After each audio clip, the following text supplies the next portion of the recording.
Sekarang nih lagi rame inian. Gus. Hah? Ya. Ada Gus A B C D. Wah, hasil habaib kena wah rame anak puyeng. Udah bodoh. Tuh amat, biarin aja, Beb. Jangan dibahas, Beb. Biarin aja. Ana cuman gitu aja bilang alhamdulillah kita jadi Habib nih di Indonesia. Nah, jadi banyak muhibin. Kalau jadi habaib di Afrika, wogo jadi Bilal bin Rabah. Limited edition ini. Muka-muka impor. Kalau lo kan muka lokal. Hidung pesek, pipi tembem. Mata belok. Persis kayak celengan Semar.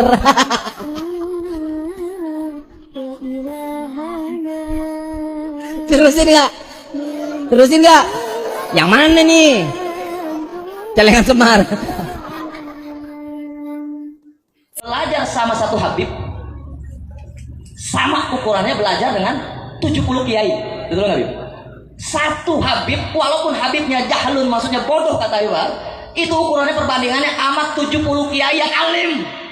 Sayyidina Faqih Muqaddam Muhammad bin Ali Ba'alawi, ya, beliau mengatakan apa? Oke, mungkin di dunia Syekh Abdul Qadir Jilani bisa lebih populer di dunia, tapi kita lihat nanti makomnya di akhirat lebih tinggi makom mana? Saya pasti Abdul Qadir Jilani. Kata Faqih Muqaddam Muhammad bin Ali Ba'alawi. Ya, itu luar biasa. Pernah guru mulia cerita di Indonesia nih, sampai beliau mengatakan apa? Rasulullah SAW selalu didatangi oleh malaikat Jibril, tapi ketika wafatnya Rasulullah di zaman saya, Jibril datang ke saya berapa kali? Sumber saya pendak, ya ini tingkatnya wali Allah Subhanahu wa taala. Ana fil auliya ka Muhammad fil anbiya. Derajat saya dalam kewalian seperti derajatnya Rasulullah dalam kenabian. Seorang Habib yang gila itu lebih utama daripada ulama amilin. Jadi nggak perlu baca tafsir hafal kutub sittah, hadis-hadis, kitab-kitab yang 9, hafal Mughnil Muhtad, hafal segala macam kitab yang dibutuhkan hati yang bersih untuk cinta kepada keluarga Nabi Muhammad SAW. Sebelum ditutup, habis beliau tulis, ditaruh ke kertas, beliau bilang, "Man, gue tahu lo ibadahnya berantakan, tapi lo cinta sama dzurriyyat Nabi Muhammad, ikhlas dari dalam hati. Nanti kalau malaikat munkar nakir datang nanya pertanyaan kubur, jangan lo jawab, man, lo kasih surat dari gue, lo masuk surga tanpa hisab." Ajari anakmu cinta kepada anak turun Nabi Muhammad. Orang itu cinta sama anak turunnya Nabi Muhammad bukan dituntut dari keluarganya Nabi Muhammad. Saya cucunya Nabi Muhammad, kamu wajib cinta sama saya. Bukan saya yang, tapi Al-Quran. Ada Habib mabuk, ojo dibenci, ojo dibeloi. Kalau sampai tahu ada Habib mabuk, Datuk kami adalah bukan makan harta Anda. Lihat bagaimana sekarang semuanya. Anda muhibbin, Anda cinta kepada habaib, Anda ada di sini. Tapi habaib bagaimana menghargai Anda? Dipotongkan kambing 100 lebih untuk Anda. Anda datang ke sini bawa apa? Paling gula 1 kilo.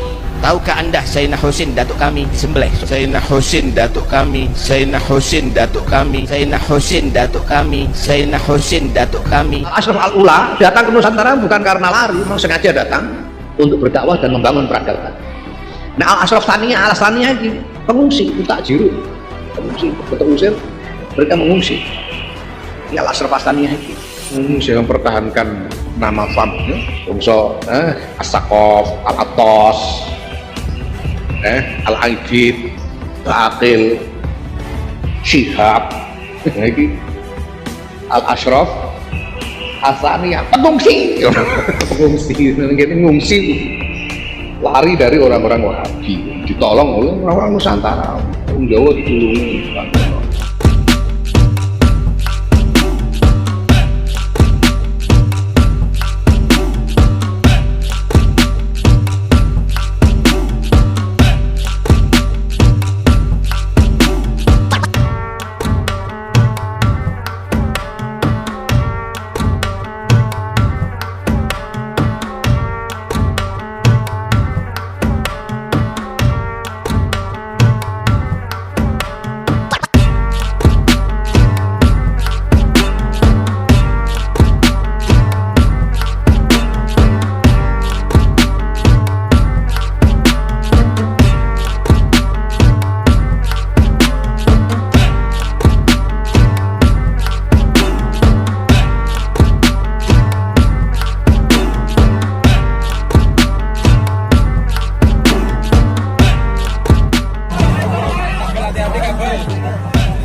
wa habibana Al-Habib Thaha bin Abu Bakar bin Yahya dari Kabupaten Cirebon.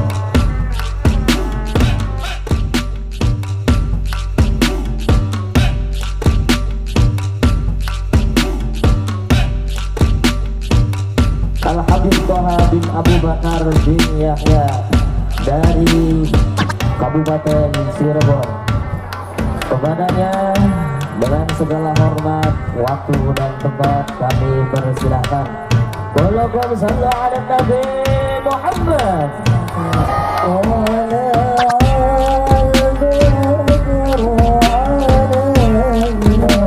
Oknum Habib Thaha bin Yahya setubuhi jamaah wanita hingga berkali-kali. Mirisnya, dia melakukan itu di tempat sholat. Thaha bin Yahya tinggal di desa Pabuaran Wetan Cirebon. Setelah diinvestigasi dengan beberapa tokoh setempat, Thaha bin Yahya ternyata merupakan seorang predator seks yang sudah melancarkan aksinya dengan kedok agama. Thaha bin Yahya diduga keturunan dari Ba'alawi, yang keturunan itu sangat banyak tersebar di Indonesia, kalangan muslim di Hadramaut, Yaman dan Indonesia.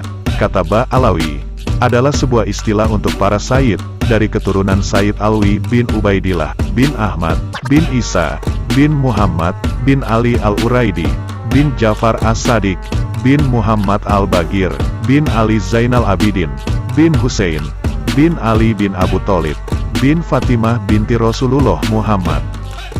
Para Sayyid Ba'alawi berasal dari Hadramaut dan menyebar ke beberapa negara Arab, India, Gujarat, Asia Tenggara, dan Afrika Timur. Mereka datang ke Asia Tenggara di Indonesia secara bertahap, dan dalam beberapa gelombang sejak abad ke-13 atau 14 Masehi, hingga pertengahan abad ke-20 Masehi untuk berdagang dan berdakwah.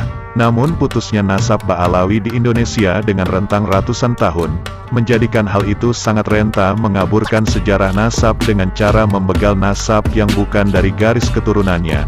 Hal itulah yang terjadi pada Thaha bin Yahya, yang sudah berkali-kali bercocok tanam pada istri tetangganya sendiri di tempat ibadah.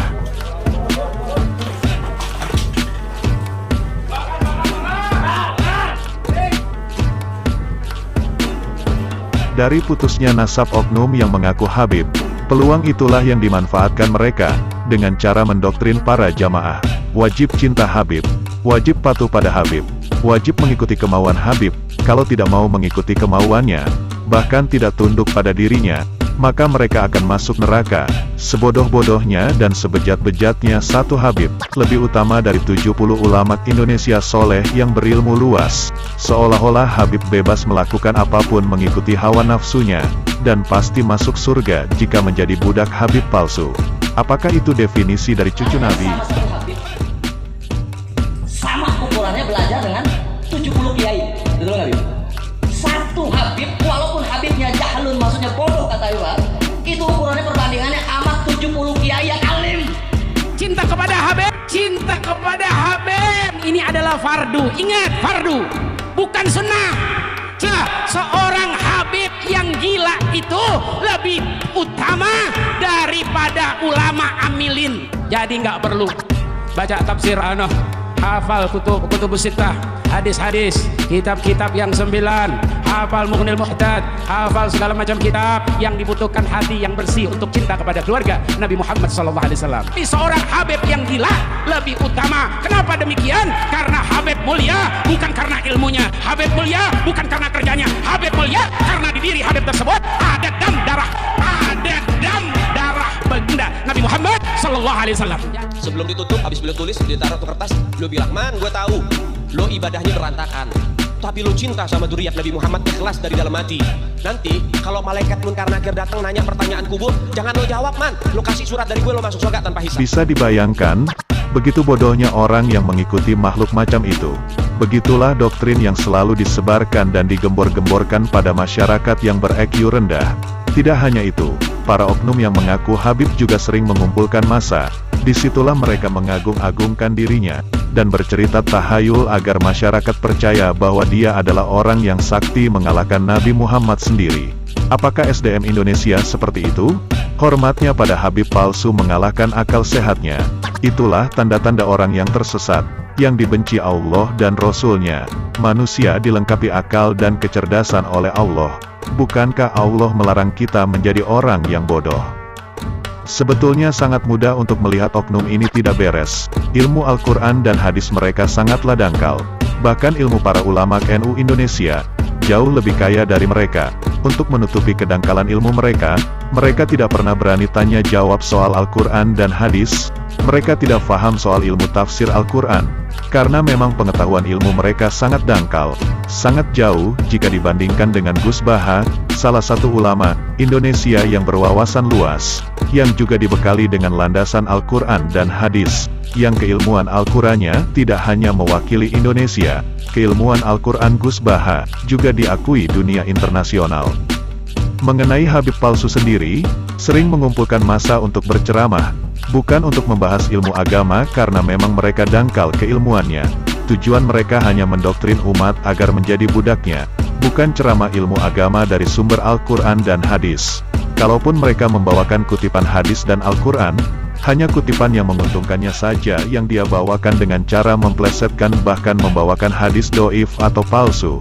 Dengan gelar Habib palsunya, yang SDM rendah, akan mudah mempercayai ucapan dan perilakunya, tanpa dilandasi Al-Quran dan ajaran Nabi Muhammad.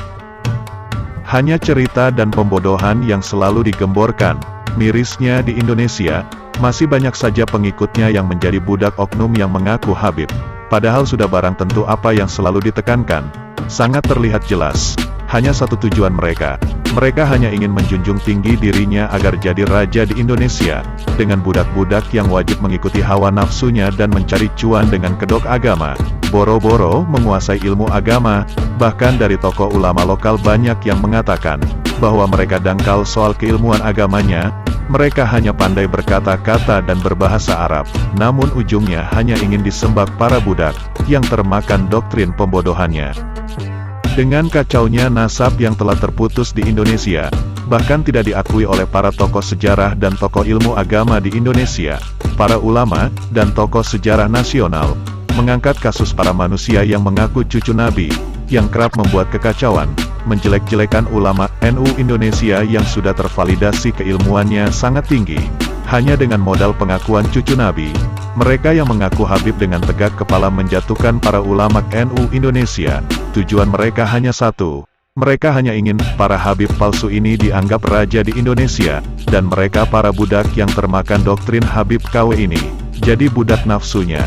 Tidak hanya itu, setelah termakan doktrinnya, dengan begitu mereka juga dengan mudah mencari cuan di mana-mana di bumi Nusantara, melakukan seenak jidatnya sendiri namun mereka dengan mudah, dan tanpa diminta mereka akan mendapat pembelaan oleh masyarakat yang sudah termakan doktrinnya. Inilah kata hati Habib palsu yang merajalela di bumi pertiwi Indonesia. Aku adalah cucu Nabi dengan cara membelokkan sejarah. Jika ingin masuk surga, jadilah budakku. Aku adalah raja di bumi kalian sendiri dan kalian semua budakku. Semoga kasus para Habib bisa ditelusuri hingga ke akar-akarnya. Jika memang benar mereka yang cucu Nabi Muhammad, maka memang kita seharusnya menghormatinya. Jangankan cucu Nabi, orang lain yang tidak kita kenal saja wajib untuk kita hormati.